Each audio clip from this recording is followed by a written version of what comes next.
4.96 inches. The total precipitation for the year now stands at 11.77 inches.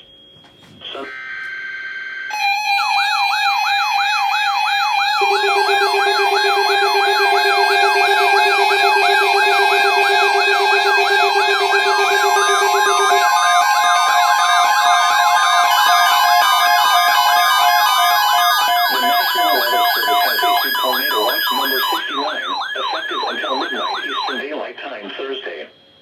This watch includes the following counties in North Carolina: Alexander, Burke, Caldwell, Catawba, Cleveland, Gaston, Argyle, Lincoln, Polk, Rutherford, and Wilkes.